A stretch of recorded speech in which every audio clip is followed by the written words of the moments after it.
ایک شہر میں ایک نیک دل اور دولت مند آدمی رہتا تھا۔ اللہ نے اسے مال بھی دیا تھا اور اولاد بھی۔ اس کے 3 بیٹے تھے۔ جب اس کی زندگی کی شام آ پہنچی اور موت کی آہٹ سنائی دینے لگی تو اس نے اپنے تینوں بیٹوں کو اپنے پاس بلایا۔ کمزور آواز میں بولا، میرے بیٹو، میری آنکھیں بند ہونے والی ہیں، مگر میری باتیں یاد رکھنا۔ سب سے پہلے علم حاصل کرنا، دوسرا دین اور ایمان کو کبھی نہ چھوڑنا، تیسرا اپنی صحت کا خیال رکھنا، اور چوتھا اپنی اور میرے خاندان کی عزت کی حفاظت کرنا۔ یہ کہہ کر اس کی آنکھیں ہمیشہ کے لیے بند ہو گئیں۔ باپ کے دفن ہوتے ہی دنیا کی حقیقت سامنے آ گئی۔ دونوں بڑے بھائیوں نے مال و دولت پر قبضہ کر لیا اور چھوٹے بھائی سے کہا، تمہارا یہاں کوئی حصہ نہیں، اور یوں چھوٹا بھائی خالی ہاتھ اپنے ہی گھر سے نکال دیا گیا۔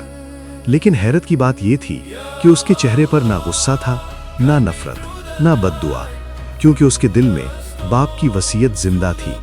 وہ جانتا تھا کہ دولت عارضی ہے اور علم دائمی۔ اس نے فیصلہ کر لیا کہ وہ علم حاصل کرے گا۔ وہ دن رات علماء کی مجالس میں بیٹھنے لگا، کتابوں سے دوستی کر لی اور استادوں کے قدموں میں بیٹھ گیا۔ وقت گزر، اب ذرا دونوں بڑے بھائیوں کو دیکھیے۔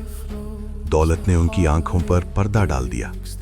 عیش و عشرت، گناہ اور فضول خرچی ان کی زندگی بن گئی۔ رفتہ رفتہ دولت ختم ہو گئی، دوست چھوڑ گئے اور عزت مٹی میں مل گئی۔ وہ دن آیا جب صبح کا کھانا نصیب ہوا تو شام کی فکر لگ گئی۔ آخرکار وہ محتاج بن گئے۔ جب یہ خبر چھوٹے بھائی تک پہنچی تو اس کا دل کانپ اٹھا۔ وہ فوراً دونوں بھائیوں کے پاس پہنچا، ان کے ہاتھ چومے اور الٹا خود کہنے لگا، اگر مجھ سے کوئی کوتاہی ہوئی ہو تو مجھے معاف کر دیجیے۔ بڑے بھائی شرمندگی سے رو پڑے۔ چھوٹے بھائی نے کھلے دل سے سب کچھ معاف کر دیا اور مسکرا کر کہا، ہم علم پر راضی ہیں، کیونکہ دولت جلد فنا ہو جاتی ہے اور علم ہمیشہ باقی رہتا ہے۔